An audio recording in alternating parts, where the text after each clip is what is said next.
This is my 2000 BMW 528i wagon. Lately, on cold starts, the RPMs dip like it's having a small misfire. One of the most common causes of this issue on these cars is a dirty idle control valve. It gets gummed up with carbon over time and can affect the idle. In this video, I'll remove the idle control valve, clean it thoroughly, reinstall it, and then test to see if it fixes the issue. This is a BMW M52TU engine, although this information also applies to any BMW six-cylinder engine from 1991 until 2006. That includes the M50, M52, and M54. The idle control valve is located underneath the manifold here, down back here. And to get to it, we are going to remove the air box. Got a 10 mil right there, and we got a hose clamp right under there and here. And we'll also disconnect the MAF sensor, remove this whole assembly here. Then we will disconnect this hose, and we will also remove the DESA valve, this whole module here. And then from there, we can loosen this hose clamp back here and then actually get to the idle control valve. Okay, we're gonna start with this 10 mil over here on the air box. Okay.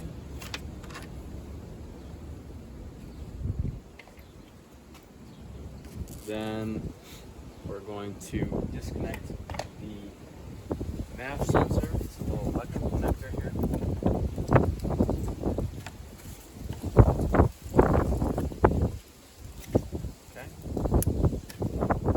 Stuff that out of the way for now. Then we will loosen this hose clamp, connecting the intake boot to the MAF.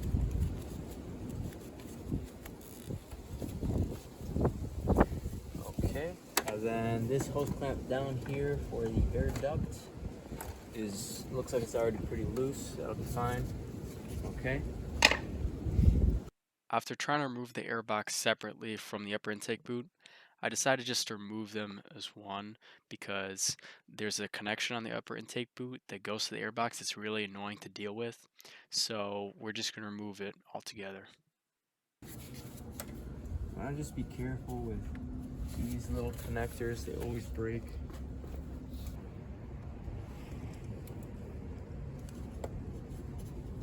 So we've got this disconnected, this little breather hose. We've got this hose clamp down here loosened. And then now let's see if we can get the whole thing out.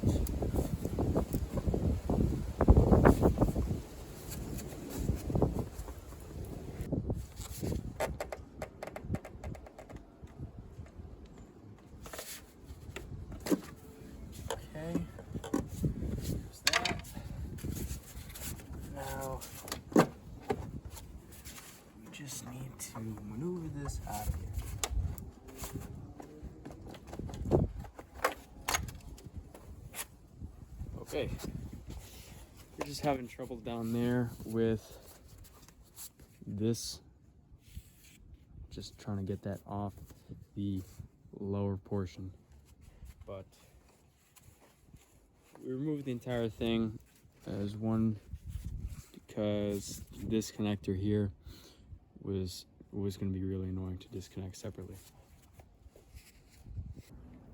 Okay, so next we're going to remove the DESA valve here, and that is secured with Torx screws, 2 I believe. First off, let's disconnect this connector, just kind of step out of the way. It's almost impossible to mix up the connectors on these cars because they're all keyed basically. They don't easily fit into the wrong connector, as well as they're all different shapes, and you can tell the difference in how many pins they have if you're confused between the two most of the time. Okay, next we're going to remove the DC valve right here. I already disconnected the electrical connector here. And then now we've got two T40 Torx screws that secure it to the manifold.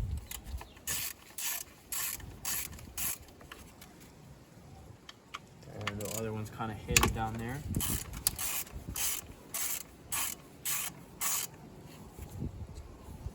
Okay, this is what it looks like. Then we can just kind of slowly wiggle this out. Okay, there we go.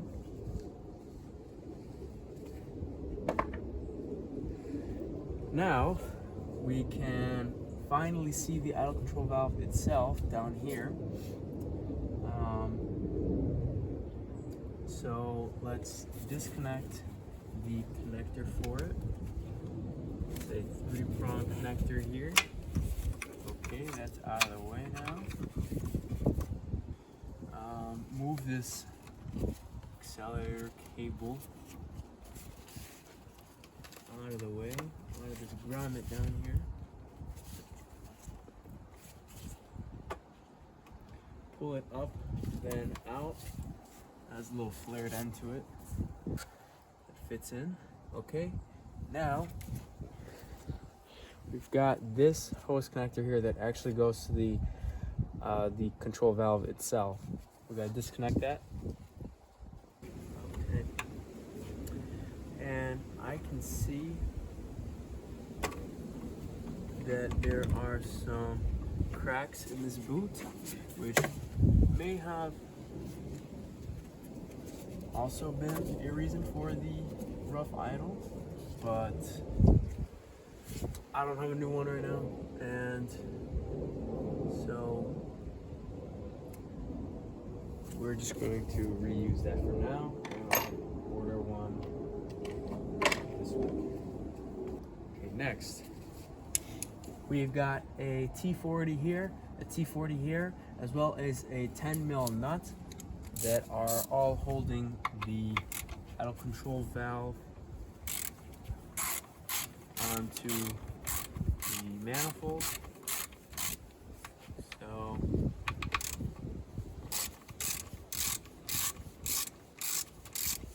we'll loosen those, as well as the 10mm nut right here.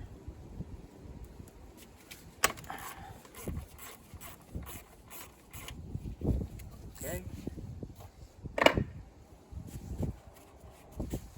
All of the Torx bolts are the same size, so we don't have to worry about mixing the Torx bolts up with each other on the DC valve.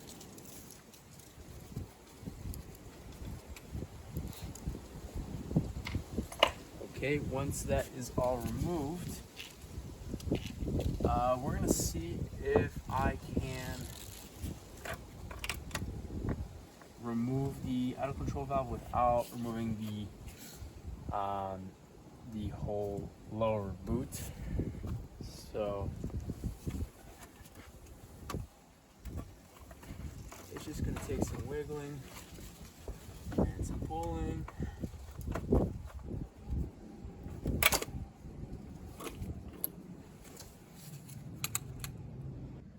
So this is the idle control valve, and there you can see that little flap.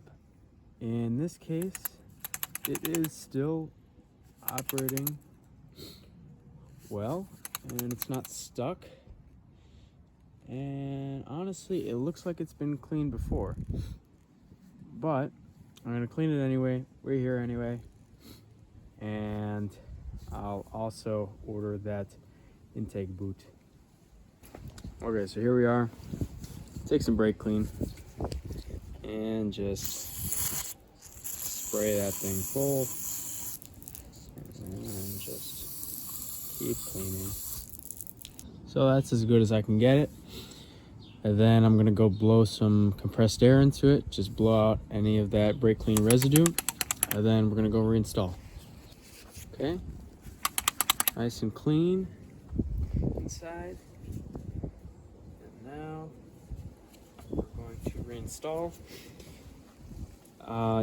You can tell which way it goes in just by the arrow here.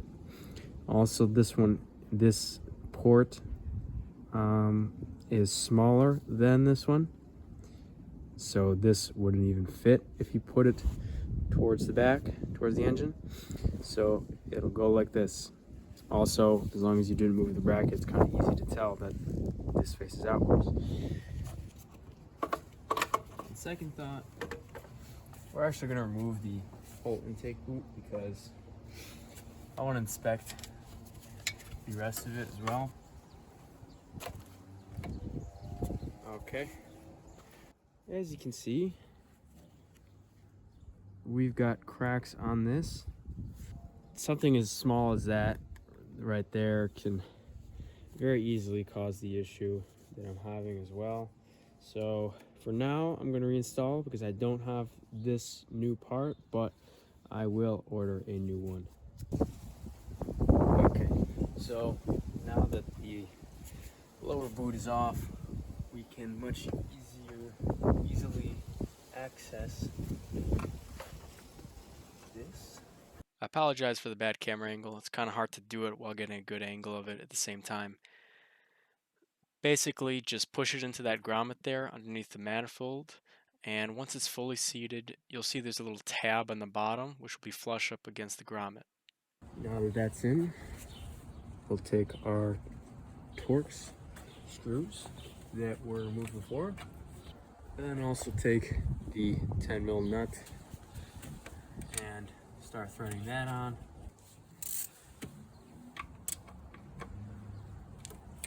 And these are just for this bracket here. They don't need to be torqued down, really. They're not that important. Same thing for this, just kind of hand tight everything. Then make sure you have the plug for the out of control valve in there. While you're here, just take some brake clean and a towel.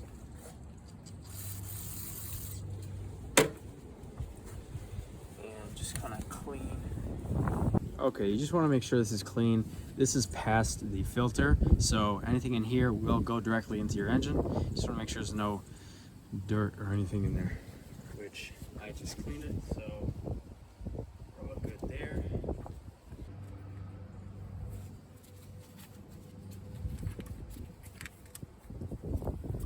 Now, do the lower connector first. Okay, get that hand tight. Then once that's on, you gotta put the connector for the idle control valve on. Okay, so now we've got this boot on, this boot on. So that's all connected. We've got the screws in here and this nut. Okay, so now we're going to install the diesel valve. Okay, putting diesel valve in.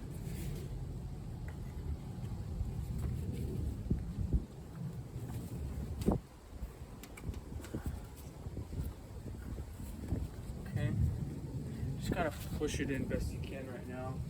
The Torx bolts right here will draw it in fully. Just put them in by hand right now. Okay, just hand tight will be fine. Again, the O-ring is doing its job here. It's not so much pressure that you're putting on it with these bolts. You don't have to go crazy. Okay, once that's in, take this connector here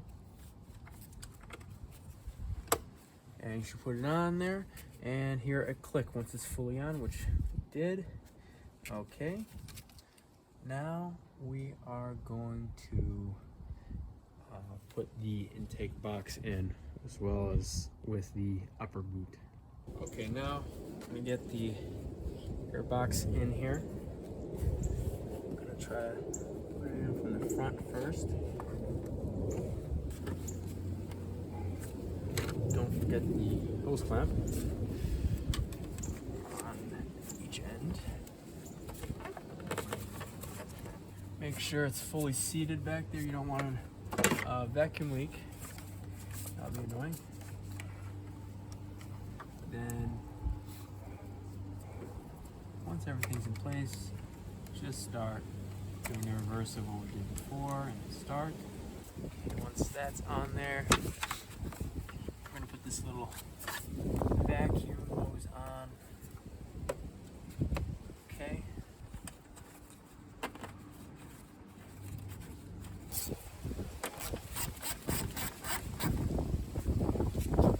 And don't forget to plug in your map. Otherwise, it might not even start. Also, this hose clamp here.